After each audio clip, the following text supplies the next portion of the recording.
V81 Radio.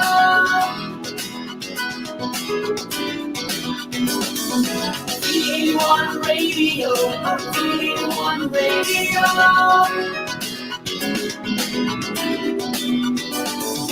V81 Radio. V81 Radio.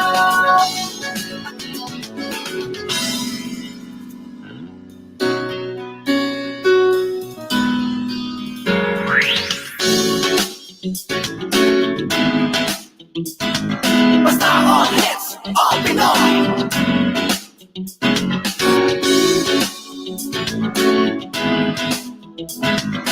Kahit nasaan ka man ito'y mapapakinggan.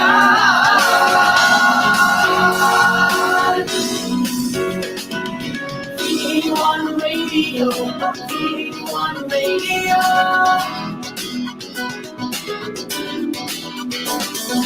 V81 Radio, V81 Radio.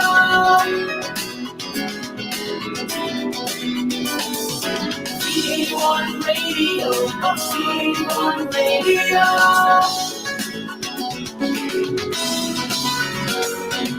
V81 Radio, V81 Radio.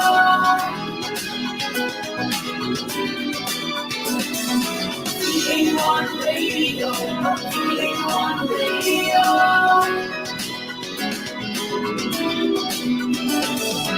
V81 Radio, V81 Radio.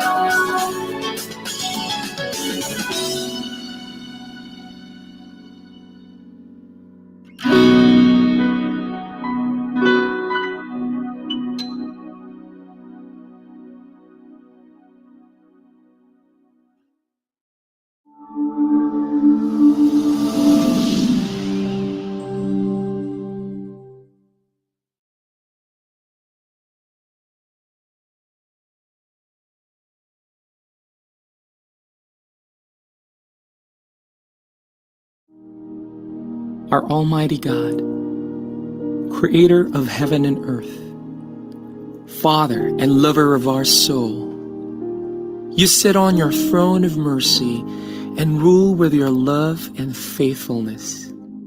You are full of grace. We acknowledge your presence in our lives. Nothing is hidden in your eyes, even our challenges and struggles in life.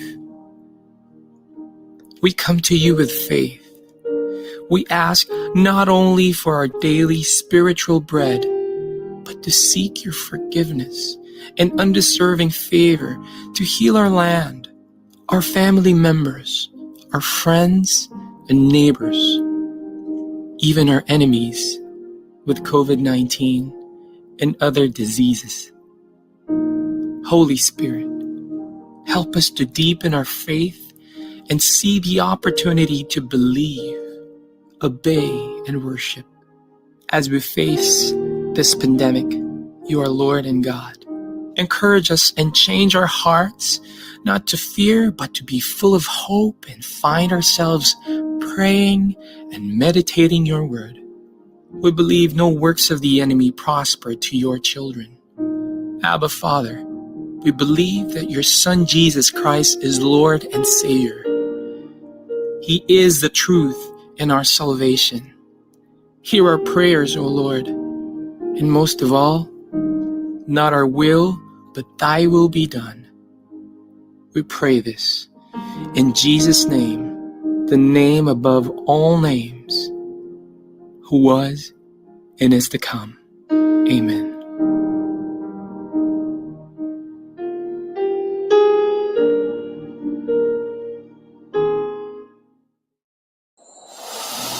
Walang kasing saya ang Paskong Pinoy. Dumaan man ang problema at pandemya, kayang-kayang lampasan basta't nagdadamayan at nagmamahalan. Ho, ho, ho!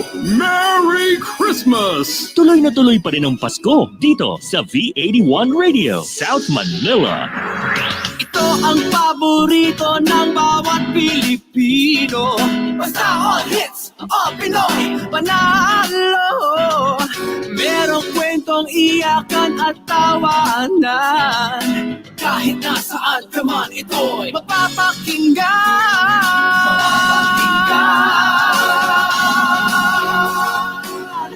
Oh, PA1 Radio, PA1 Radio. Ito ang radio mo, ito ang radio ko. PA1 Radio, PA1 Radio. Dahil mahal namin kayo. PA1 Radio, PA1 Radio. Para sa inyo ito, PA1 Radio.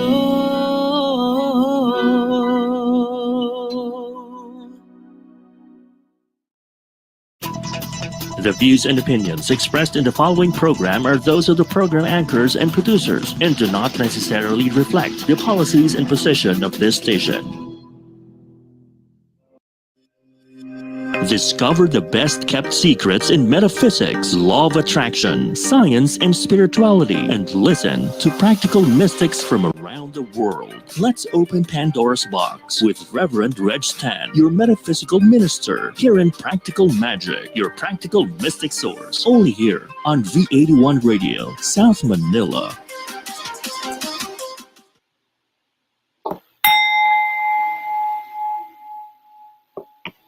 Satnam, everyone. My name is Reverend Reg, and I'm here again for another episode of Practical Magic, where we talk about things that are relevant in our daily lives and what are tools available to us in science and spirituality, which we can utilize to make our lives easier despite the challenges that we are faced with today. And today, I want us to focus on coherence, especially we have our guest, Dr. Kathleen Riley, who has extensive experience about the power of sound, the power of personal coherence, and how this can actually translate into balance and harmony in our energetic field environment. But before I proceed, I just want to invite everyone for a simple invocation. All right, so gently close your eyes and go to your most comfortable spot and put both palms facing down on top of your knees. Take a deep breath in and out. Take a deep breath in and out.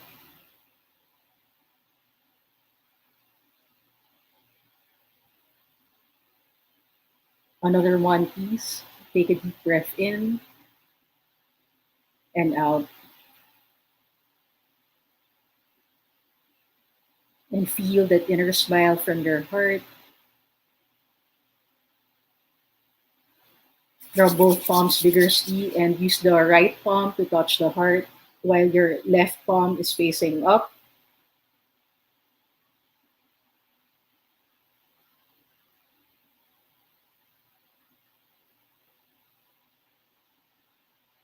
And together, let's affirm, I love myself for all that I was, all that I am, and all that I want to become.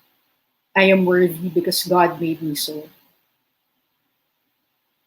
And let's chant Satnam 3 times, one for ourselves, another one for someone we are praying for, and the rest for our global village. Satnam.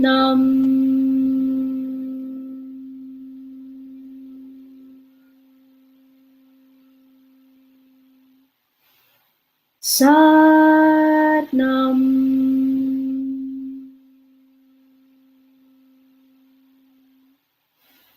Satnam.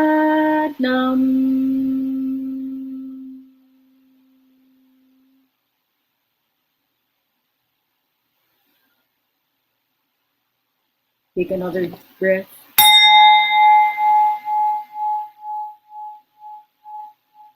Gently move your toes, your fingers, and when you are ready, You may open your eyes. Satnam, everyone. Today is a very exciting day. For me, especially a couple of years ago, I wrote a coaching manual for me and my clients. And one of the things that I wrote in that coaching manual is my concern for people being in balance and harmony within themselves. And at the same time, how this particular feeling of divine harmony from within you can actually translate into something bigger that will affect the community, social coherence, and global coherence. So today, I'm very excited to introduce to all of you Dr. Kathleen Riley, who's a musician, researcher, author, and teacher, is a visionary, highly intuitive, and passionate in her mission to help performing artists connect more deeply with their heart's intelligence and create coherence through their music and sound. Kathleen performed for many years as a soloist and chamber musician. She pursued a doctorate in piano performance and conducted research to deepen musicians' awareness of nuances and performers' interpretations. Kathleen then went on to postdoctoral studies in neurophysiology and psychology, seeing the intimate connection between the mind and body. She received 3 certifications from the Heart Math Institute. She shares the power of biofeedback, that it is a window inside the body. Seeing is believing. Her latest research study, conducted in collaboration with the Heart Math Institute, explores the effects of shared heart intention among members of a string quartet on themselves and audience members. The research was filmed and produced as a documentary, Intention, the Power of the Heart. And in response to COVID-19, she created the Global Coherent Musicians Community, bringing musicians, scientists, and researchers together to understand and explore how our intentions and sound frequencies affect the global field. She has been offering online workshops and webinars. Topics include transformative intention, perform from the heart, creating sounds of coherence, healing ourselves and our communities. Dr. Kathleen Riley is also the host of Sounds of Coherence on the Awake TV network, where she shares deep conversations and musical sharings with special guests on the power of her heart's intention and music. And to know more about her, you can actually visit her website. So, without further ado, let's welcome Dr. Kathleen Riley. Satnam, Dr. Kathleen. Satnam, dear Reverend Reg. I am so delighted to be here and honored to be here as Awesome. your guest. Yeah. I'm very happy actually because, like I mentioned earlier, I wrote this coaching manual, and a lot of the stuff that you're doing is actually something that I have very big interest for. So I'm very happy and excited to have you in the show today. And in fact, I'm so excited because another thing that we went through this week as a community in the Philippines, we had a typhoon that was unprecedented. And I know that when we talk about the power of the heart and the power of self regulating our energy, we will also be able to explain further how it actually affects the environment. But before we talk more about it, how's the weather today in LA?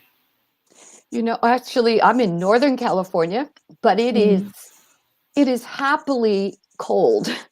I am in a very hot pocket of California, and gosh, even 2 weeks ago, we were still touching into the 90s.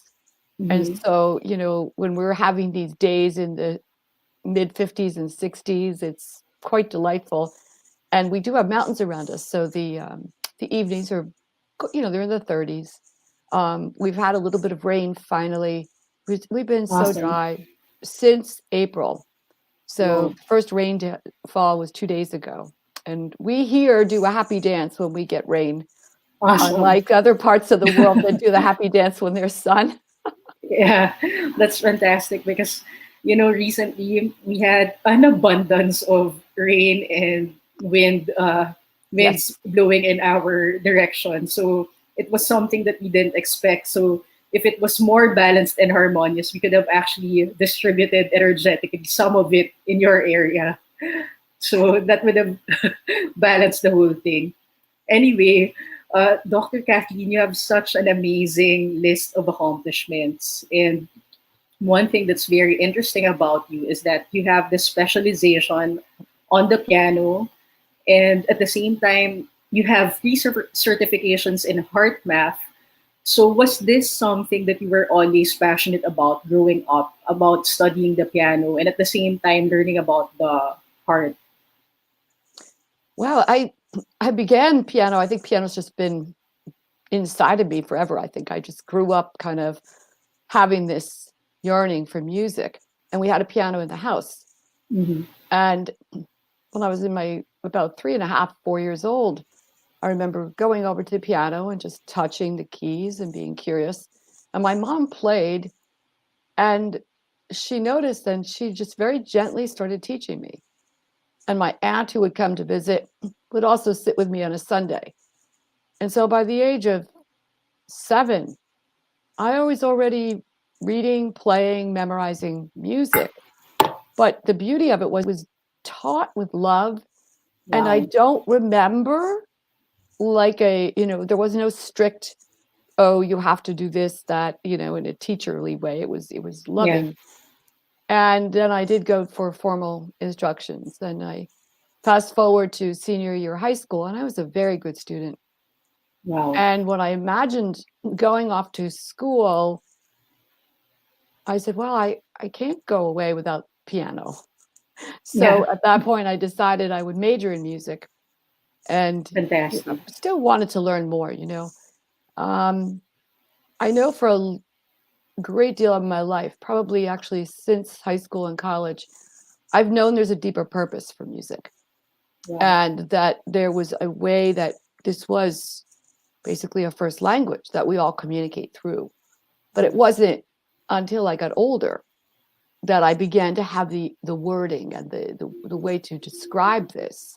Yeah. And even though my degree in a doctorate was in piano performance, I really didn't seek that pathway to become this virtuosic pianist on stage. Mm. I chose that path to delve deeper into helping people understand what they're hearing, what they can create, and how they do it. So it's That's just been fantastic. a journey. Yeah. Another thing, the interesting thing about what you mentioned is that your family has always been very supportive of you. And you mentioned earlier that they're not doing it in a teacherly kind of way. So I would assume that your family was very open and receptive to the curiosity that you had as a child growing up. So were both your parents like that with you? Yes, my father was interesting. In college, he was very musical, and he Wow. was, I think he was in the band and the glee club, and just very, very artistic. And he graduated from Manhattan College, and I Nice. think he had like a degree in history or humanities, but he ended up working for the NBC television studios in the very Mhm. beginnings of television, and he became one of their top lighting engineers. And That's amazing. so, I was joking with you and the Yeah. crew the other night. I'm like, oh, don't worry about my lights; they're good. My father talks to me in my ear like, "Honey, that's not looking so good." So I kind of get the downloads that say, look at light. Since I was a tiny child, I remember just being taught to look up, really being taught about light, taught about the Wow. coloring, and um, and my father was very, very creative. My mother did play, but then she was also a teacher. My grandmother, who I did not know, was a teacher. So there's kind of a genetic lineage of heart, music, teaching that's come through both sides of my Yeah. parents. And my dad's one aunt actually was a performer, dancer in theater. So it's just been a part of the fabric Yeah. of who I am. And then, of course, I always had this other part of my brain that was very curious. Yeah. And that got really triggered when I finished my doctorate. And I said, oh, but there's all these musicians who are getting all these performance injuries. And there's all these musicians who are dealing with so much stress and anxiety. There's something off balance here. And that was the pathway back in 2001 that led me down this path of seeking to know more about the body, both from the mind and the physical, and into the whole realm of biofeedback, which then through bringing heart math in, of course, put the two together, and I began showing and teaching this to musicians. Well, if you're going to have a worry and a thought about the fingering or the music you're about to play, your muscles are going to have an immediate bracing or kind of lock up. If, on the other hand, and we all have experienced this, you kind of strain a finger or a wrist, or you sprain an ankle, and you have a little limp, you have a little teeny tiny accompanying, oh, that doesn't feel so right. And so it creates anxiety. So we have to go in the mind-body loop. The heart, for me, is the doorway, the key, because it's our largest electromagnetic field in our body. And the heart will express your thoughts and your intentions, which is why that power of intention is so, so powerful. Somebody could be saying, oh, I'm fine, I'm good. And if there's a teeny tiny worry or feeling of fear, and my Lord, we've been through so much this year with the pandemic, with the political unrest, social unrest around the world, that we're bombarded with fear. And so we must take these times to go, like you started today so beautifully, with the breath. Focus on the breath. Focus on the area of your heart. Listen to the sound of your breath, even if you just begin with that.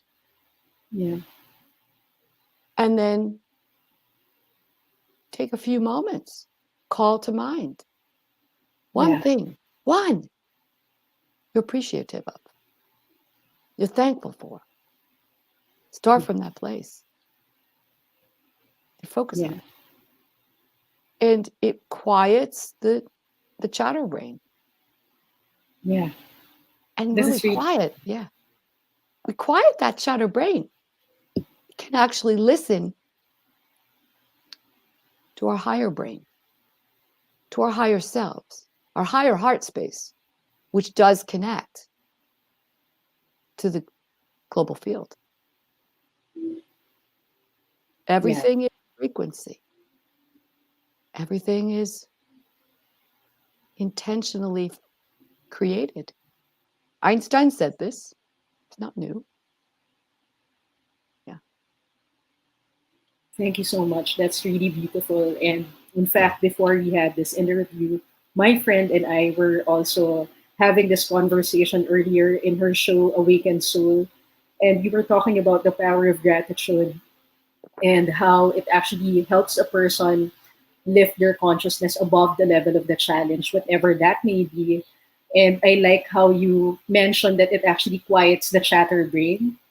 And this is something that's relatively new to the Filipino collective, because the heart discussions are actually a new topic for us to discuss, especially in terms of discussing the technology and the power of the heart and how it actually affects our day-to-day experiences. Especially one of the things that I want to ask you, Dr. Kathleen, when it comes to managing our emotions better and allowing our higher heart space, like you mentioned, to take over our day-to-day activities, especially when it comes to decision-making process. What's the most ideal method for anyone to make a decision? Because in your book, you actually talked about the cephalic brain, the cardiac brain, and the enteric brain. So before we are able to arrive at a particular decision, we go through many emotions, especially like you mentioned earlier, we've gone through health concerns, political unrest, and many other things that can actually trigger a person's stress hormones. So when the person is under high pressure, what should be our priority? How should we listen to the guidance of our hearts if we're coming from that space of high pressure? Well, I'm going to do a little chit chat about our two sides of our brain. Okay, Mhm. so we've got the right brain. And right brain is where all of us creative spirits love to live. You know, it's how we express all of our music and sound, and a very beautiful place. Yeah. But my left brain is what I call my CEO.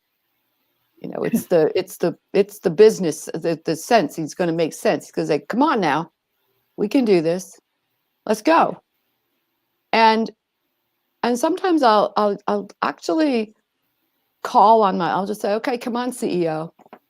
Let's snap to. Let's make something happen." And I've been using that as an example with some of my clients and in some of the little lectures I give, because I'm like, come on. We have to basically get a grip.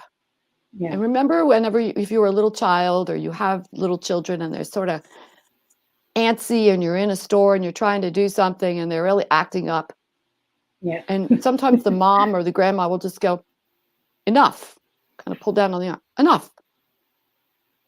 Yes. And that child will quiet down. Yeah. Well, our left brain gets to come in and say, "Kathleen, enough. Stop."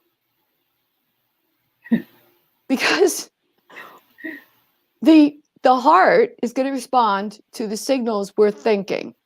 Mhm. If I'm going to continue the thinking, feeling, acting of fear and panic, okay, now the real reality, what's it doing inside my body? Mhm. That is opening a floodgate. That signal from the heart up to the brain tells the brain, "Oh, oops, she's really in panic here. Let's help her out." And it opens up and activates our adrenaline, cortisol. Okay, cortisol is great in small doses. Mhm. Got to have that spurt. If Mhm. I'm going to play a concert and I'm just feeling so totally relaxed, that's not good either. Mhm. I do want that burst. Mhm. However, unless I come in and I do something to change that attitude, that will continue to drain through my body for up to 8 hours before it stops. Mhm. Now, these days of pandemic, Yeah. the torrential flooding you're having, the storms, everything that's going on. Well, if we don't activate our CEO, it says, "Okay, stop," and shut it, we get trigger after trigger after trigger after trigger that goes in. Yeah. And every time that goes in, we're ratcheting it up. Yeah. Cortisol is depleting our body physically, mentally, and emotionally. It's going to take its toll. When Yeah. we take that CEO and go, "Okay, stop," and we choose, it's a choice point. It's a choice point because actively the heart will respond, but it responds to one. They're two opposing emotions will not run this signal from the heart. Doesn't Yeah. happen. So we want to make sure that we're going to an attitude of, even if it's just neutral, calm. Mhm. Yeah. Can't always get to the high heart feelings of love, even in times of fear. When we had terrible fires here in 2018, Mhm. it wasn't a point where people were going to stand there with a fire maybe 5 miles from their house. They needed to activate an attitude of courage Mhm. to get moving. Courage and trust. Yes. Something that would functionally get them where they needed.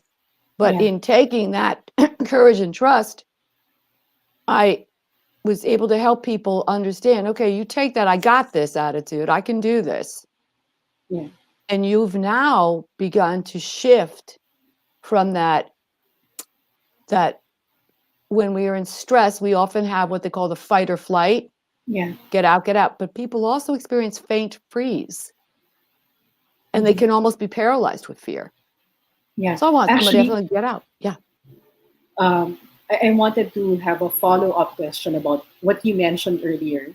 When you're a kid and you're actually insisting on something when you're outside, and then your parents or your grandparents decide to tell you that it's enough, and then you stop in the middle of your self-expression, even if it's annoying for the adults. And most of the time, because I can relate to that feeling of a child when you want to get something done and then your parents tell you that it's enough, it's somewhat traumatic. Oh, okay. I'm going to And clarify that. That's not yeah. how I meant that.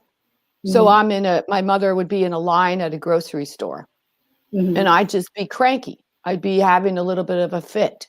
mhm, I wasn't expressing anything creative. mhm. And you sometimes see, or just not speaking very nicely. Yeah.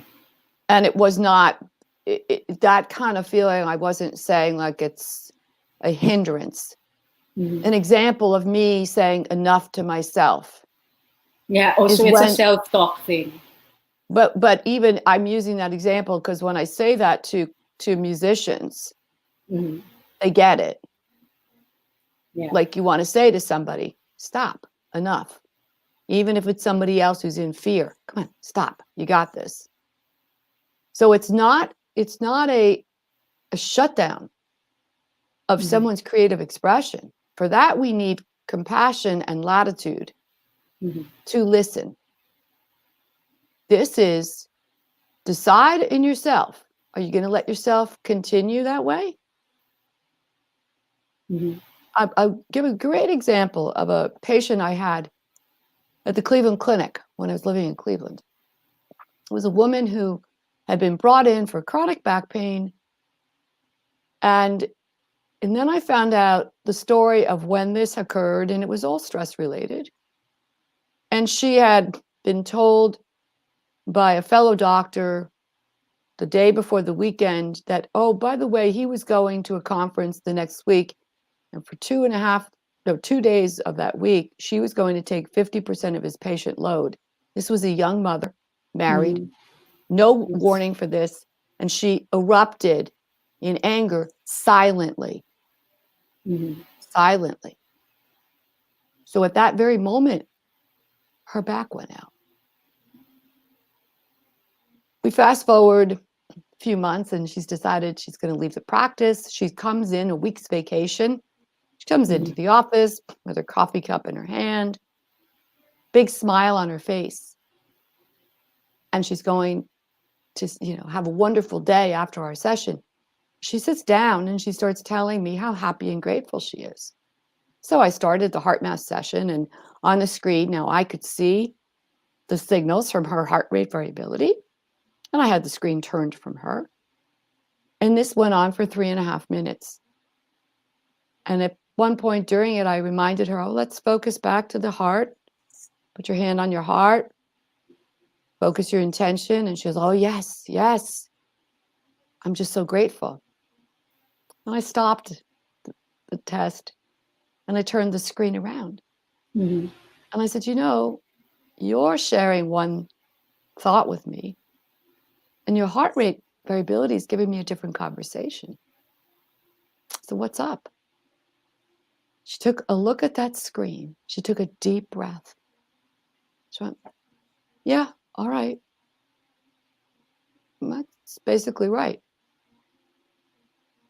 Bottom line is, I don't believe my back is ever going to get better, and I'm really angry. So, wow.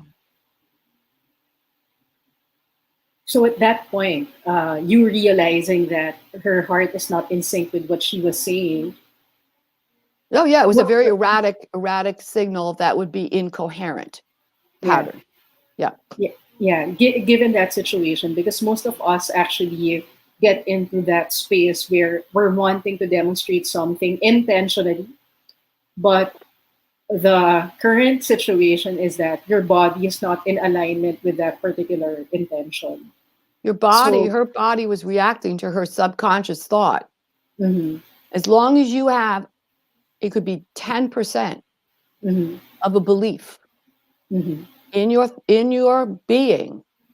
Mm-hmm. Her belief was, this back is never going to get better and I'm really angry. Yeah. That was actually running her show. Yeah. That was running her. Yeah. When we began to then work with the techniques to shift and reset that, you need to identify the attitude emotion. Yeah. You need to feel what you're bringing to it. Yes. Go into this heart-focused breathing for Yes. several minutes. And after you get a little calmer, ask yourself, what would be a more effective and efficient attitude, action, or solution? Yeah. What You is going mentioned, to be more effective? yes. Thank you for affirming it, Dr. Riley. When you mentioned about that several minutes of breathing, what's the ideal time for a person to breathe before they ask that particular question? Is it in the range of 5 minutes or No. 10 minutes? No, not even. It's So, because in the beginning, when people do this, for people don't, what I see over here, I will speak for myself here in the United States, is that we can do this effectively within 2 to 3 minutes. We can so do this effectively. You see, if we're in the moment with something mhm. and we need to respond, you don't have 2 to 3 minutes. You Yeah. may have 2 to 3 breaths. Yeah. So it's not a meditative practice. This is the beauty when we take a technique, several of the techniques that the Heart Math Institute is giving, and we can bring them into any aspect of our lives. It's to bring our awareness to that, what I called my CEO, who's going to come in and say, okay, what's it going to be? What are we looking at here? Is the way your attitude is right now, is the way you're Mhm. acting, is that going to give you a, like on a CEO type of spreadsheet? Mhm. Is this helping you as a company thrive, or is it depleting you? Mhm. Check and balance. Yeah. And a lot of people like to take stories around that and kind of go in detours. But the point is, when we do this kind of training with the police force, the firefighters, Mhm. they're able to do this in the moment. Yeah. Driving the car, the people who come to respond, get out of an ambulance and help people, they're in that state of what we call active calm. Mhm. It's very different when we make it a practice in our moment by moment living. All of us are human, Yeah. and we must have delightful and loving compassion for ourselves. We're human. Yes. We get triggered, Of course. and we are going to continue to get triggered. But the bringing yourself back is in the moment. Now, I want to go into music with this, and I want to talk about sound, and I want to talk about intention, Yeah. because your intentionality comes through even your spoken voice. Mhm. It comes through any sound we create. And we know that music is a very, very powerful Yes. healing force. So I encourage you all, dear audience, that if you have a piano in the house or you have an instrument, play it. If as a family you get together and you sing, Mhm. the power of the human voice, it's so powerful. Just even humming a few minutes. The humming actually stimulates the vagal nerve in our body, Mhm. and it calms down the stress. Mhm. I just did the show for Humanity Rising with Jonathan Goldman and his wife, Andy. Yeah. And we talked about the hum and how when you hum,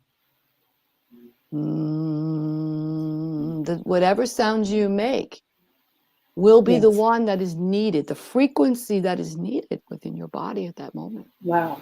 That's amazing. It's very, very powerful. There's a book by a researcher author. He's on the faculty somewhere in the UK, Stephen Mithen. It's called The Singing Neanderthals. And in here he talks about the hum, spelled H with 5 M's, and that this was the first way they communicated. So it's Amazing. communication. So sound, I'm kind of segueing because when we start overthinking this breath piece and the heart and how long do I have to do it, that can take people back into this more. And I like to take something that will clear my overthink. Yeah. If you just make sound. Make sound. Make sound. Any sound. Like what Well, we did earlier. no, but with intentionality. So intend, okay. Like just even releasing something. Think about the kind of sound that will just be a neutral but beautiful piece of sound to listen to. Like when I said earlier, listen to the breath. Listen within the tone that you make.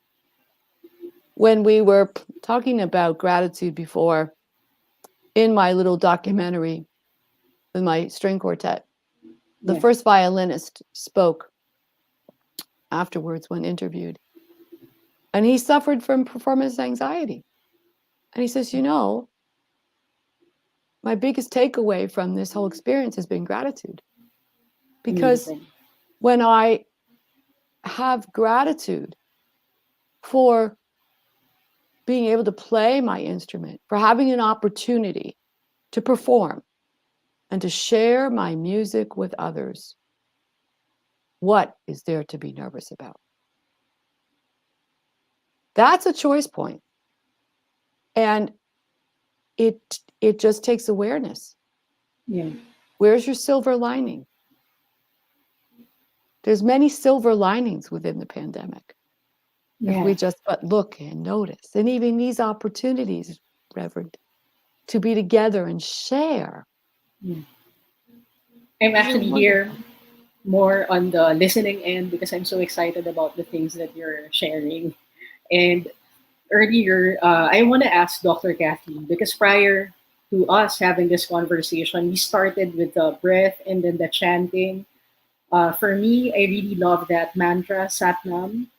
And I'm actually here in our yoga place. And earlier, you were doing our yoga and doing our singing and our chanting. So it's just amazing now that you're bringing it up, that it's such a powerful thing to get into.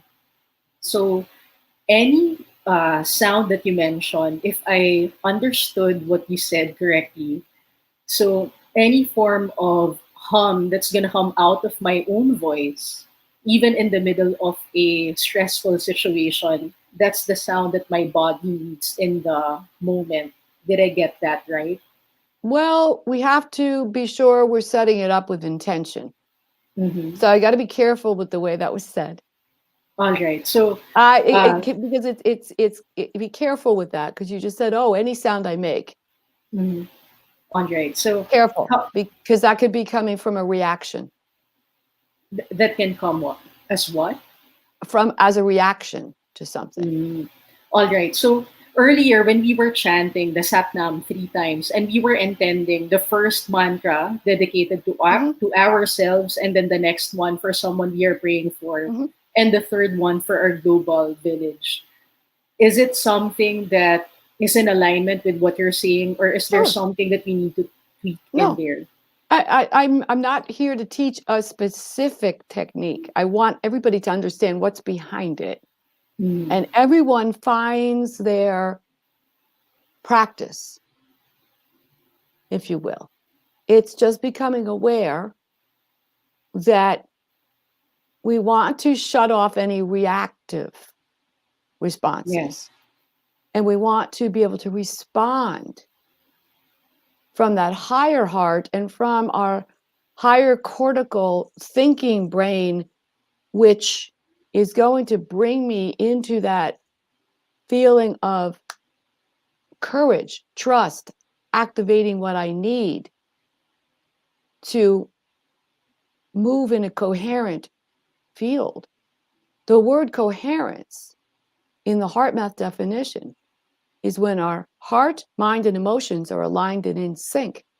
All right, heart, mind, emotions. Which one is the driver of that train? My emotions. Mm. Yeah, emotions and attitudes and thoughts are going to activate the signal in my heart. It's going to go up into my brain. It's going to go up into different parts of my brain, including the thalamus. Mhm. And the thalamus is the part of the brain that activates all of your sensory output. Well, if you're going in with reaction, instead of just a good response, that's going to create a different outcome. Oh, great. That's a very nice thing to take note of. And it's something that obviously requires a lot of practice. So, uh, because for me, I think when I'm in the middle of something and like you mentioned earlier, you get triggered, and it's not your knee-jerk reaction to be cool, calm, and collected in the situation that can actually, uh, you can actually have a more reactive response to that particular experience more than remaining cool, calm, and collected. Especially for me, I know it took a lot of Yes, practice because I grew up. I grew up very angry because I had to resolve a lot of the things that I had to deal with growing up, but I didn't have that particular space where I could freely express myself to the adults I was surrounded with. And I grew up very angry and my temper was very short. And my dad would constantly remind me when he was still alive to count my breath. But of course, when I was younger, I didn't know any better. So I didn't, I wasn't able to practice that because unlike your family, where you mentioned that they were very encouraging and very loving, I grew up in a space where I constantly heard people shouting and having to have hard discussions that weren't really the most balanced and harmonious discussion. So to me, it will really take a lot of practice, and I commend you for that because I think that's the reason why you're doing what you're doing so well because for you, you just embody the whole heart math experience. And for me, it's something that's gonna take practice, and it's something that I'm working on myself every day. So, for someone who's just beginning to hear this, what would you recommend for them to do? Especially for me, I know what it feels like to grow up angry and not be able to express yourself completely in such a way that will help you reverse whatever shock and trauma you experienced before and get into the higher heart space that you're talking about. What's the number one thing that a person can do to help them get into that higher heart space? I believe that we all must recognize first that every situation that comes our way, every experience is a lesson. Mhm. And the response with which we choose to deal with it again will affect its outcome. Yeah. I too grew up with some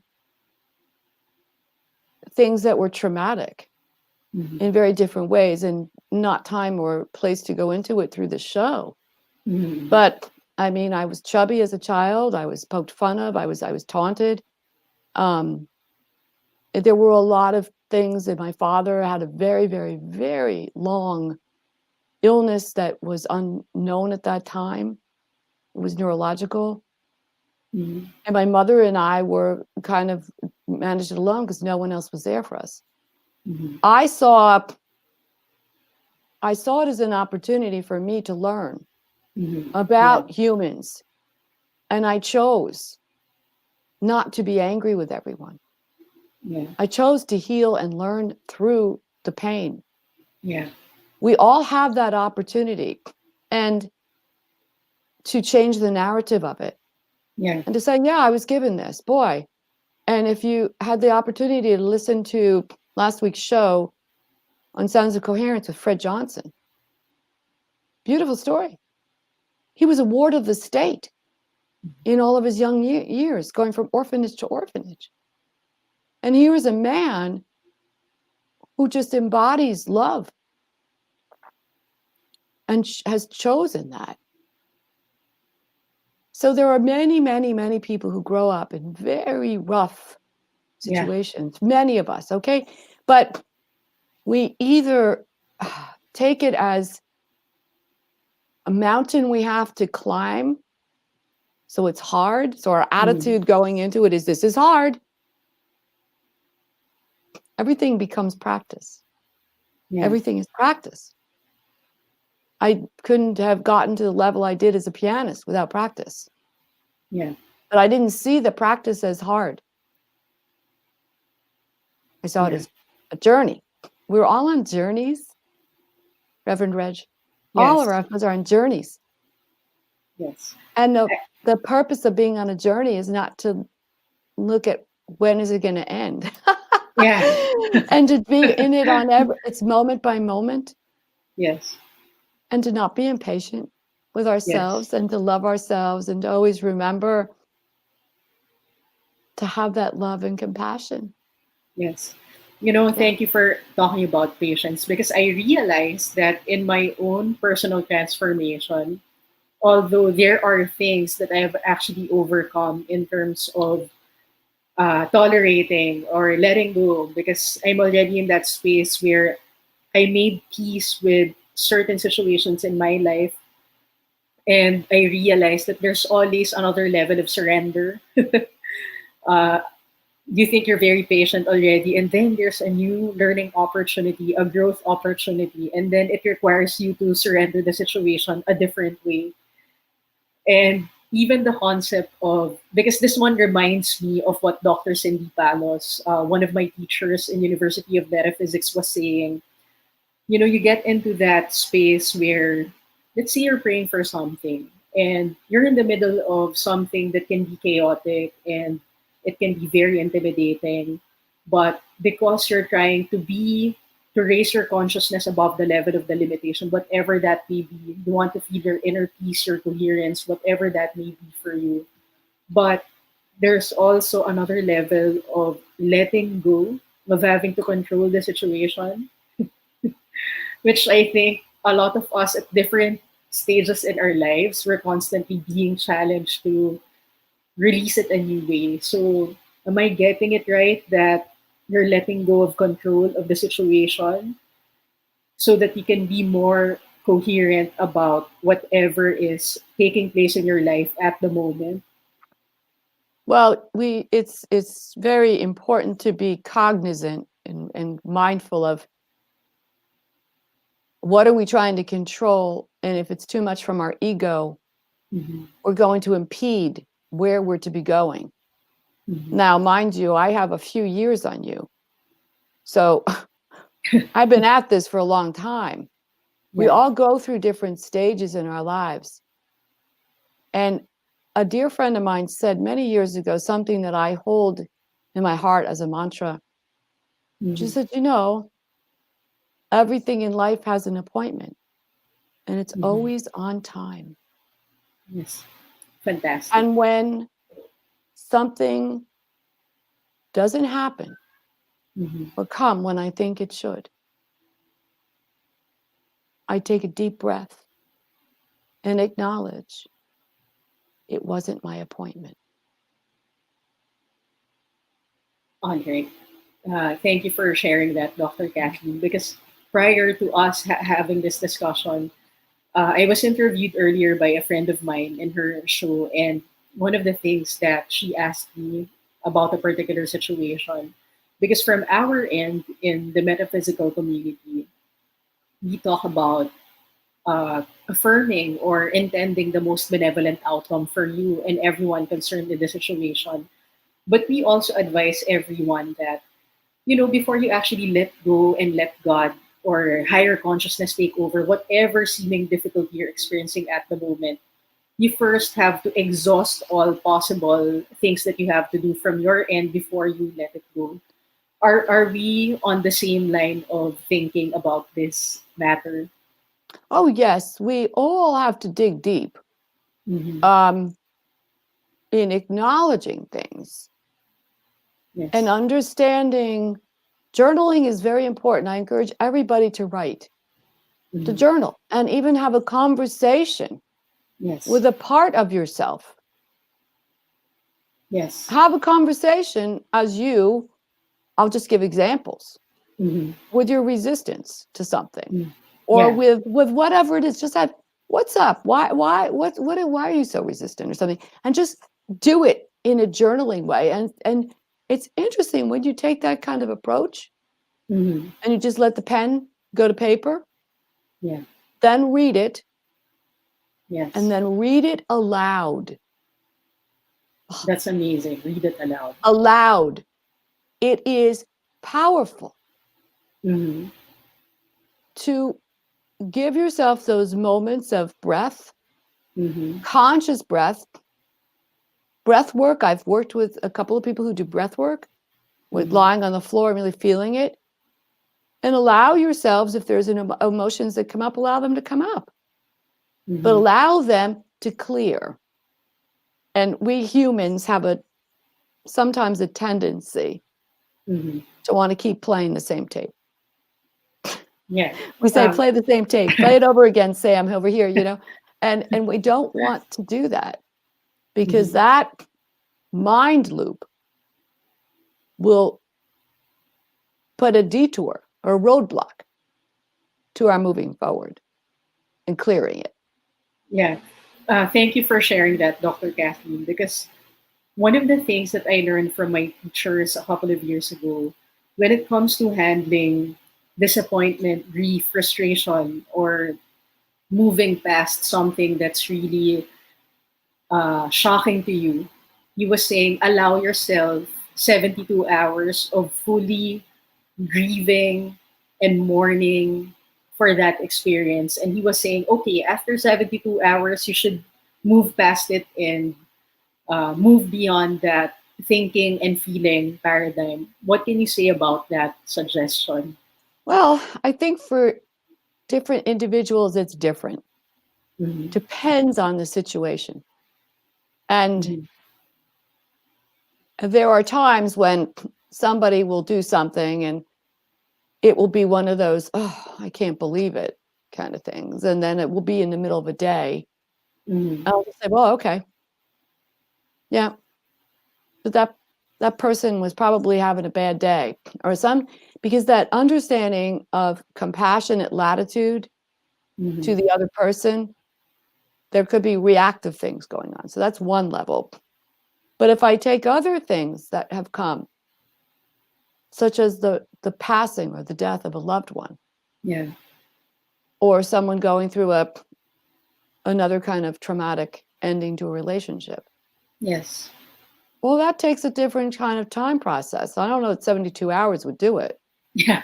Yeah. And I mean, because I'm just coming up to the 5th year anniversary of my mother's passing, Mm-hmm. to the day after Thanksgiving this year. Mm-hmm. And for me, that took a few years of Yeah. passage because we were very, very close. Yes. It's Yes. different with every situation. How I chose to deal with some of that was as I was going through her things, I purposely found places to share everything with intention. She had a Mm-hmm. walker and a wheelchair and canes. And I found a nonprofit that was an hour from where I lived in Ohio called Yeah. Wheels of Hope that refurbished these and sent them to third world countries. I Mm-hmm. donated things that she had to places where I knew they would help other people. Yeah. And I did it with purpose and intention. And that Yeah. was part of my healing process and Yeah. part of the memory process. I think for different situations, it's different. Yes. 72 hours, for something that's right in front of us, maybe depending on the individual, Yeah. because I don't know everyone in every situation. So sometimes it's hard to put a time limit. Although I'll tell you, don't take 10 years. No, just don't take a long time. Because when I was talking before about that mind loop, Mm. we know in the neurophysiology, there's a saying, there's a scientist by the name of Hebb. Hebb's law is what fires together gets wired together. Mm. It becomes, in the words of Dr. Bruce Lipton, biology of the belief. Mm. If you're going to keep looping and looping and looping in this story, you're going to believe it. And in metaphysics, you're going to create that energy field, you're going to embody it. Yes. That is your outcome. Yes. Got to change the belief. Yes. And thank you for sharing it. And I also wanted to ask you, you mentioned that you donated your mom's belongings, like her wheelchair, to a particular organization. I want to ask, how long did it take you for you to actually let go of her items? Because here in the Philippines, one of the research that I got into when I was taking my first college degree, my professors made a study why most Filipinos are hoarders, whether they're keeping the things of someone who already passed on or just anything for sentimental value. They found out that majority of our collective, we weren't really able to get over our shock and trauma from being invaded by other uh, cultures, and we always felt that we had to make sure that we have to save our resources because something like this might happen. So I just want to ask you, how long did it take for you to decide, hey, you know what, it's painful, but I have to let it go? Oh, well, she passed in end of November. Mhm. And that first level of the important pieces that I knew could help, Yes. and including a reader that she had just gotten that was rather new for her macular degeneration, that went back to the shop where we bought it, Mhm. and they were able to resell it to a woman who was needing. And of course, it was on consignment, but it was much less than it would have cost new. That level was completed by the end of February. That's amazing because Her um, coats were given at that time also because it was winter. mhm. So her warm clothes, her coats donated for different places that were for women who, and for the homeless. And I mean, this was absolutely, and I was called. I mean, I could feel this driving force coming through me. Put it forward, pay it forward, give it out, give it out. I have little pieces of, things, but my Mhm. mother's memory, her energy field is within my heart. That's amazing. And because we know the physical value of actually giving the stuff away, it will serve other people. But can you please share more about the emotional value of what clearing clutter or forwarding those items to people who will actually benefit more from having them? What does that do to our emotions, Dr. Kathleen? It's bringing in love. Mm-hmm. It's absolute love. It's a compassion and a love for all Yeah. humankind, and whoever Yes. can benefit from it. How many things do I need? Really? Yes. I mean, come on. I have more than enough, and I have downsized. Oh, even after that time in Cleveland, I then got rid of more things. We had a Yeah. big art collection, Mm-hmm. and I had a big art auctioneer right in the city of Cleveland. And then there were other pieces that auctioned off Yeah. because I knew they needed other homes, Yes. and it manifested some money for me, which at the time was welcome. Yeah. But when we have this attitude Mm-hmm. of living from the heart, Yes. which is where we're going in this next level of consciousness.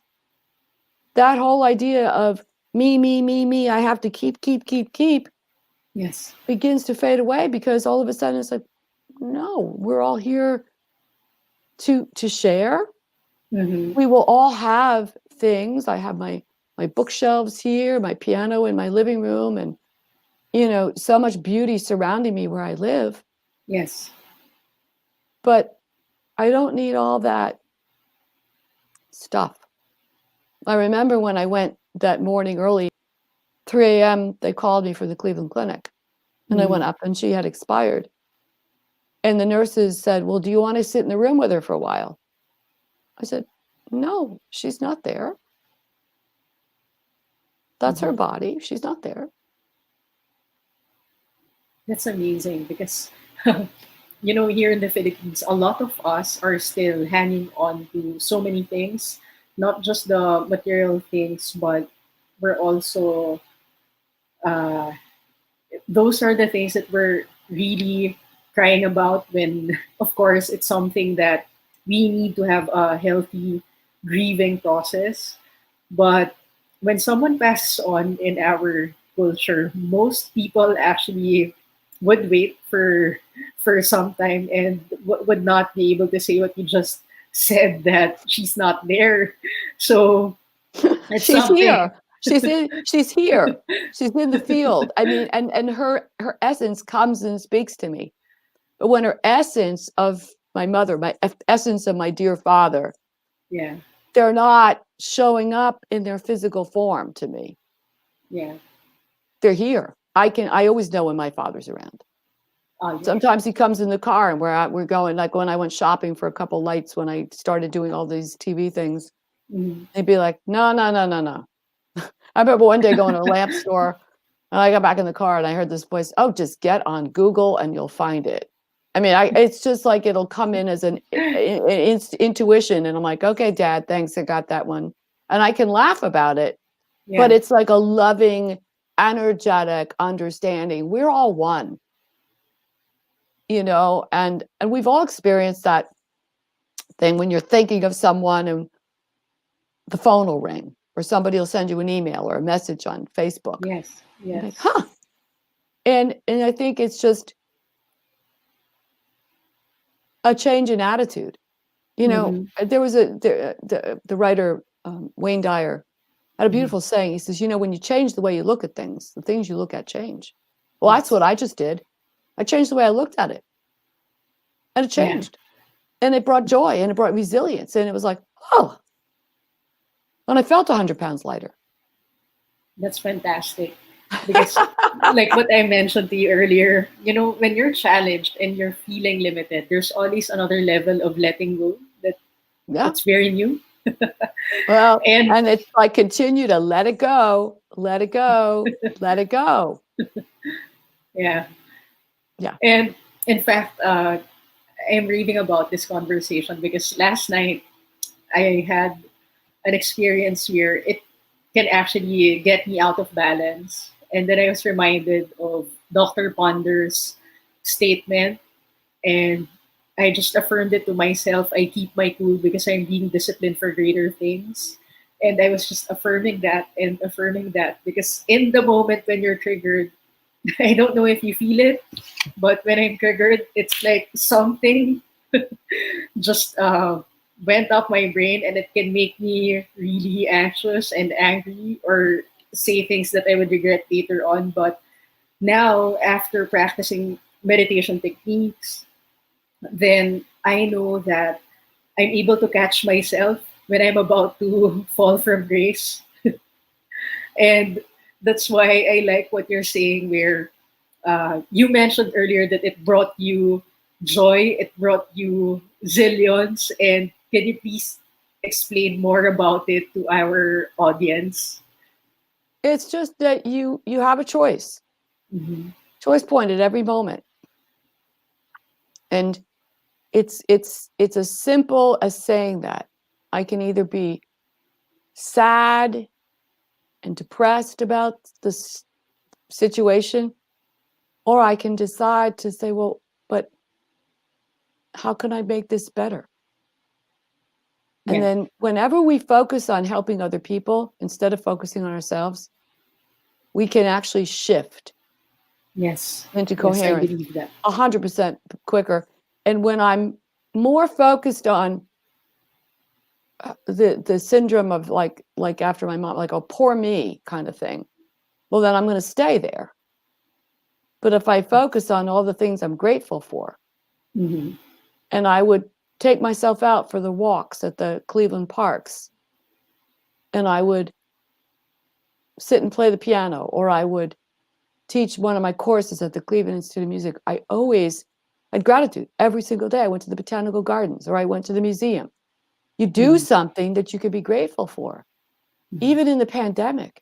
Yes. You know, you don't have to sit and be afraid. You know, if there's a place you can go out and walk. You can be Yeah. with nature, go. If there's a couple times a week where you can get on a Zoom call with someone and have a Yes. really beautiful visit Yes. with your hearts, do it. Yes. You have choice points, everybody, and we must see them that way. Yes. You know, we have a choice to see it that way or to not. I do Thank you. know people that don't see it that way Mm-hmm. and don't choose to, but as Deepak Chopra says, and they're doing the best they can. That's the level of consciousness where they are at the moment. Yeah. It's okay. Yeah. And thank you for sharing that, Dr. Kathleen, because Thank you so much. This is great. One of the things that I want to shine clarity on, especially, let's say, because you're saying now that no matter what's happening around, you have the choice to be grateful, you have the choice to shift. And so, let's say you're in the middle of feeling negative, feeling defeated. What I do is to allow myself a few minutes or maybe an hour of letting it go first, letting everything get out of my chest before I'm able to move on to thinking about, okay, what's the most empowering thing that I can do? Like Dr. Diana Vivi mentioned in one of our uh, coaching sessions. And another thing is, I want to ask you because I feel that for me, you have to release that steam off before you're able to move on to, let's say, let me do something for someone. Is it necessary for someone to release whatever upset they have, or it's not necessary? They should just immediately move into shifting to gratitude. What should Oh, be the priority? well, I can only say one thing to that. We talked about it yesterday on a heart math call of certified trainers, that when you go to just being able to send heart, send love, activate it, and you're not always maybe feeling it so much. Yeah. There's going to be those days, but well, if you don't just send it, do it, you'll find that as you do that, you'll shift. If you're going to wait for yourself to feel that you're ready, Mhm. It's not who knows? coming. Well, and you may not decide you're ever ready. Yeah, That's the that's flip true. side to this. And I've coached enough people over the years with heart math to see this. Mhm. And you just start activating the feeling, Mhm. put it out there, and notice that when you're focused on that, you start to shift. But if Yeah. you're going to tell yourself, oh no, I need to do this and this and this and this and this, and then I think I'll be ready. Well, maybe that time that you decided you needed all that, just ask yourself, were you actually activating something renewing, or were you continuing to have those thoughts kind of activate you? So it's a tricky line. I just say, they always say, send love. Yes. That's what, and it was funny because the heads of heart math, they'll Mhm. talk about it. They say, yeah, we're not always having a happy fuzzy day. Mhm. Mhm. It's, you know, there are many times we get triggered. We get triggered like everybody else. Yes. And then we have these moments all through the day, sticky posts on their computers, on their desks, on their refrigerators, where they are. send love, activate love, activate love. And just 3 minutes of, or 2 minutes or 1 minute, just taking those breaths and activating the heart. That's all they're doing. And they said, let's just try it. Just try it. I'm just going to say it to all of you. Try it. Well, what harm can it do if we activate love? Yes. And in fact, it's such a good self-soother. It may self-soothe us in the moment. Yes. Yeah. Fantastic. And, it's amazing that we're having this conversation. And I know that people are actually excited about this because we just realized one of the things that has kept us going with this conversation, and people are actually asking right now, at the moment, when it comes to the heart, I'm getting all these messages from our viewers. So one of the things that, let me read this one.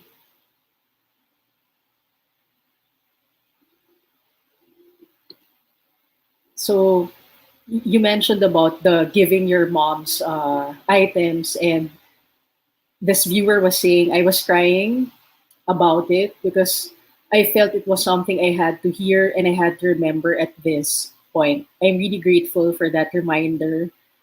And it comes in many ways, not just the way I think it will come. So it wasn't really a question, but it's just a validation of what you shared about how you actually let all the things of your mom move in circulation for other people to use. I feel like something has shifted within me, but I'm not able to put it in words. But I really feel a big boulder lifted from my shoulders. That's why I'm crying. So, anyway, we're just going to take a short commercial break and we'll entertain more questions from our viewers. See you again. We'll be back shortly. This is Practical Magic, your practical mystic source. Only here on V81 Radio, South Manila.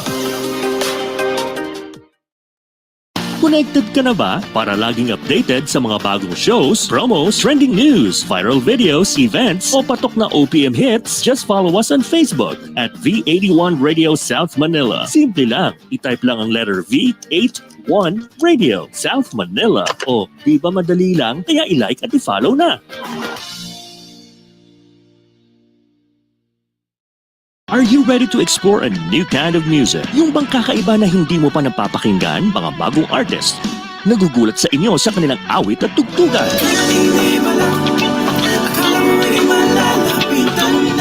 Discover them, hear them in Napalm Hour. Ang Napalm ay ang new all-Pinoy alternative music source na para sa kakaibang musika. Alternative artists and bands all the time. Catch them at Napalm Hour. Mondays through Fridays, 12 noon to 1 p.m. and 8 to 9 p.m. Streaming live on V81 Radio mobile app. Kaya i-download mo na for free. Now na! A spirit-filled song that talks about healing from the Lord Jesus Christ, our great healer. Nasasaktan, kumikirot ang aking puso. Hilumin mo awit ng kagalingan at pagsamba by Felsen. Hilumin mo ang sukat ng aking puso. Digitally available everywhere and here on V81 Radio. Bigot paturo po dahil lang ngayon at ang bukas. Now back to Practical Magic, your practical mystic source. Only here on V81 Radio, South Manila. Satnam, everyone. I'm here again for Practical Magic, and we're here with Dr. Kathleen Riley, and we're talking about the power of the heart. And earlier, we were talking about circulating items of loved ones that have already passed on. And one of our viewers actually made this comment. One man gives freely yet grows all richer. Another withholds what he should give and only suffers want. A liberal man will be enriched, and one who waters will himself be watered. So thank you for that, Gerbert, and thank you for tuning in. So hello there, Dr. Kathleen. Hello. All right. So I'm not sure if you heard what our viewer Gerbert was saying. And he was saying, one man gives freely yet grows all the richer. Another withholds what he should give and only suffers want. A liberal man will be enriched, and one who waters will himself be watered. So amazing, because this resembles what you were saying, that when you started letting go, another form of good actually came into your life. And another thing that I want us to expand on, Dr. Kathleen, is you were talking about being able to connect to your dad in ways that are not exactly the kind of communication we have when our loved ones are still alive. So, can you describe that particular experience, and does it also have something to do with the heart? I think it's all connected through the heart, Mhm. but I could give another example. When I was a very young child, Mhm. I don't know, 2, 3 years old, my mom would see me sitting and I'd be having a conversation. And she'd say, "Who are you talking to?" I'd say, "My other self." Yeah. And my other self had a name. She was Connie. But I know my other self was my higher self, is my higher self. I know that. I can actually tell you that. Here was a kid, Mhm. and it was a voice. It was just like an attitude that would come through. It was very sensible. It was pretty much my left brain telling me, okay. And she was wise. She was just very fun. But I think there's a lot of ways we communicate, Mhm. many of which are nonverbal. Yes. We get an attitude, we get a sense. When I was talking about, or you brought it up in my little free PDF, the three brains. Yes. Well, the three brains in our body are the gut, the heart, and the head. Mhm. And I very grateful for my brain, my head brain, very grateful for it. But Yes. when it decides to run around and really take charge and be very loud, and it can be very loud. That's your mind chatter, right? Your mind chatter can Yes. get really loud at times, and you're like, oh gosh, really? The two brains that I call my brains of truth are my gut and my heart. Yeah. My gut brain, when my gut feels something, I should listen to it. It's never wrong. Mhm. So Mhm. there's a saying, I remember, and I remember my mom saying it too. It's like, trust your gut and follow your heart. Mhm. Mhm. But listen to the message, and that message is not one that's going to come through your chatter head brain. Mhm. That's a good example of how does communication come in. Mhm. It's on many, many levels. It's And so interesting. it's sensory communication. Yeah. Thank you for sharing that particular experience, because in the past, one of my teachers would bring this up about the power of intuition, and he was saying that you can actually connect to your higher self by asking questions like, please make sure that when you give me instructions, it's something that I can understand at at the pace that I can understand it. So, in terms of discussing about heart intelligence, are those two questions something that will allow for the answer to come to the surface for clarity for someone who's actually asking those questions? Yes. Be mindful Mm-hmm. of asking questions with your heart Mm-hmm. without an expectation. Without an expectation. Mm-hmm. Meaning, don't expect the answer necessarily in an hour or Mm-hmm. tomorrow. Mm-hmm. Remember that mantra I gave, everything has an appointment and a purpose, and it's on time. Mm-hmm. Activate it with an intention, Mm-hmm. an intention setting. Intention setting is not goal setting. Mhm. And it opens the channels for receptivity to be clear. Mhm. If I have an expectation or I'm doing it out of that kind of ask, Mhm. it will be a different outcome. Yes, yes. What can you say about this, Dr. Kathleen? For example, you need to make that decision in the moment. And you mentioned about the firefighters being in the state of active calm. Mhm. And a lot of the decisions that they have to make, especially when there's a situation where they just really have to make the most out of it. So, what would be the best question so that you can get the answer from your heart in the moment that you actually need it? I don't know what there is a best question. I think Mhm. these are all practices, and I mean, I'm just going to encourage people who are wanting to know more about heart math to go on the website, go to heartmath.com, Mhm. learn about it. They have some very, very good free information to Resources. download.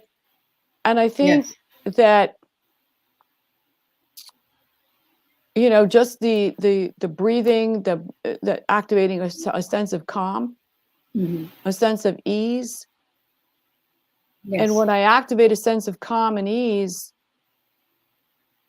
I can push pause to, well, okay, I want to know this by the end of this week, or I Mhm. want to know this by such and such. That is going to stress you. Mhm. That's going to worry you because, oh, wait a minute, I haven't heard from them yet. Oh, wait, what date is it?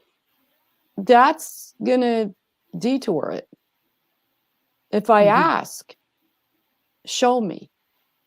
I returned home from New York Mhm. during the beginning of the pandemic. And I was in New York City to do screenings of my documentary, workshops, lectures. And I was to be there a month. And when Mhm. I came back, I felt the loss. I felt the pain of every musician. This was my stomping ground. And I knew that every one of these performing artists was out of work. Mhm. They are still out of work. Mhm. I had a conversation with someone the other day who really didn't think about that. I said, no, this is a population that has been globally affected in a very traumatic way. And Yes. I began to ask a question. Mhm. And my question in my meditation was, is it time? I didn't know what that meant. It was 3 words. Is it time? And I heard, not yet. I heard this for 2 weeks. And again, it was just one of those quiet thoughts that came in. And one morning I heard, it's time. I said, oh. And I just listened. I walked around and I, throughout the day and the next day, I said, oh, what could I do? Oh, Mhm. I know. I'll start a Facebook group. I'll start the Global Amazing. Coherent Musicians community. Oh, Yes. let's do this. I had Yes. no idea where this was going to go. Yes. That's intention setting. What came from this? Good golly. Through my contacts at HeartMath, I got connected to Jonathan Goldman. I then Yeah. was asked on his radio show. I got to do a special on Awake TV. I then got asked by the founders of Awake TV to host a show. Yeah. I'm now curating or convening sessions for Ubiquity University's Humanity Rising Global Solutions series with the power of Amazing. sound and music. You never Yes. know where it's going to lead you. Everyone Yes. says, well, how'd you have that plan? I said, I didn't have a business plan. I asked with an intention. Show me. What do you want? You know, and then allow myself to be open. What's Mhm. going to show up? And then Yeah. to listen with that gut and that heart. And when it Mhm. says it's on point, go for it. Yeah. Other things came in and were presented that weren't on point. Mhm. I just didn't pursue them. Yeah. Amazing. Thank Yeah. you for sharing all of that, You're Dr. welcome. Kathleen, because I'm reading your book, and one of the things that I liked about it is allowing for things to unfold. It's like allowing for the momentum to take its course over time. And I think it's something that I'm gonna have to practice, especially The in power of the word allow is like allow. It's so big because it allows everything. It's not going, okay, I'll allow this, but not that. Like you're just like yeah, allow awesome. for the So for your greatest good. For the great, yeah, yeah. yeah, and again, it's another level of surrendering into the situation to the most benevolent outcome. Yeah. And thank you so much for sharing your precious time with us tonight. And I think you're really one of the coolest people I've guested on the show. Thank you for doing what you're doing. And I spoke to another musician friend here in the Philippines earlier, and I talked about your work, and she's also pretty excited to be part of your musicians group. Great. So Yeah. I know that it's going to be an amazing uh, Oh, I'd collaboration love to have her. Good. if ever you guys decide to work together on something. So Well, she can anyway, join. Anybody can join on mhm, Facebook. yes, Look yes, up the Global Coherent Musicians. mhm, Okay. And join. yes, yes. And that is Thank welcome. And then go to the Awake TV yeah, Network.com and you could look up my show, Dr. Kathleen Riley, Sounds of Coherence. yes, yes, And there is an episode you will be available my Sunday. So I don't know what time it is by you, but it's at yes, 10 a.m. Pacific time for me this morning at 10 a.m. Sunday. So yeah, that will be available through the week. And that is with Dr. Mitch Abrams, who's a yeah. fellow Heart Math trainer and in my global musicians group. And we're doing a wonderful project together. So I invite you all to listen. Yes, thank you for sharing that. And in fact, one time you were with Valerie Romanoff, if I got her name correctly. Yeah, she was a I guest on my show. Yeah. Yeah, and then I just woke up and then I was listening to both of you. For some reason, it was so pleasant because Good. normally I go into the shower right after waking up. But when I was listening to both of you, it was just so pleasant. I ended up watching the whole thing before Good. taking the shower, which was my normal pattern. So Good. anyway, Dr. Kathleen, Ralph, please flash the announcement on board so we can show her website. So I invite all our viewers to visit Dr. Kathleen's website. And if there's something else that you'd like to share or announce to your audience, please do so, Doctor. If you go to the website, drkathleenriley.com, right on the top of the page, it says, or no, you scroll down. I'm sorry, you scroll down just one, and it'll say download the free PDF. And that's what Dr. Reverend Reg is talking about. It's intentions from the heart. Okay, I encourage you to download that, and it's Yeah. got a lot of these pieces in it. You can also, there's a poetry book. I'm not sure where page it's on, but I did write a poetry book, Inspirations from the Heart, that I was hoping to share a couple of, but we got off on other things. But that is here, and it's available on Amazon as well. So Intentions from the Heart. Intentions from the Heart is the PDF. Inspirations from the Heart is the poetry book, and there's more books coming out in Yes, 2021. amazing. And I'm excited to share that to our audience. And in fact, two of my friends here in our yoga space actually love your material. So I'm sure it's going to be a topic we're going to discuss amongst ourselves this Great. week. Oh, wonderful. All right. All right. Next one, please, Ralph. All right. And I also want to thank Unity Philippines and Benedictine International School for letting me use their facilities the last couple of episodes. And moving on, of course, I want to thank our University of Metaphysics, University of Sedona, and the International Metaphysical Ministry for being one of our supporters here in Practical Magic. And to all my colleagues who guested here on the show, thank you so much for your time. And there's also an ongoing scholarship for those of you who would like to take advantage of the scholarship for University of Metaphysics. we have an amazing discount at the moment. And in fact, it's been around for 20 years because of the alumni donations. People are able to save about $3,500 for the tuition cost, and they're only paying $1,290 for their doctorate degree. So, Ralph, please flash the scholarship. So, this is the doctoral program tuition options for those who want to become scholars of University of Metaphysics, and other details that you'd like to know about our university. And next one, please. And I also want to thank Dr. Anita Caprice, Dr. Diana Vihini, Dr. Cindy Palos, Dr. Yolanda Dukes, and Jennifer Hill for guesting on the show and for continuously supporting us. So that's all for tonight. Are there other things that you'd like to discuss before we end the show? No, just my gratitude for being with you all. And I send everyone blessings from my heart. Thank you so much, Dr. Kathleen Riley. And just a very quick affirmation of the prayer of protection. Please close your eyes and take a deep breath in and out. And together, let's affirm the light of God surrounds us, the love of God enfolds us, the power of God protects us, the presence of God watches over us. Wherever we are, God is and all is well. And so it is. Satnam, everyone. Thank you to my co-producers and our tech team, Ralph, Dax, Dean, and Jason. Thank you, everyone, and our viewers. See you again next week.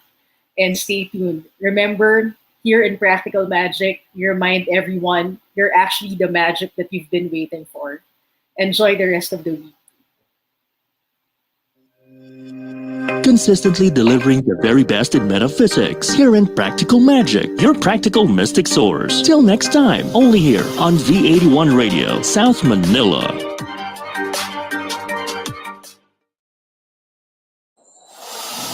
Walang kasing saya ang Paskong Pinoy. Dumaan man ang problema at pandemya, kayang-kayang lampasan. Basta't nagdadamayan at nagmamahalan. Ho, ho, ho! Merry Christmas! Tuloy na tuloy pa rin ang Pasko dito sa V81 Radio, Manila. Ito ang paborito ng bawat Pilipino. Basta all hits, all Pinoy, panalo. Merong kwentong iyakan at tawanan. Kahit nasaan ka man, ito'y mapapakinggan.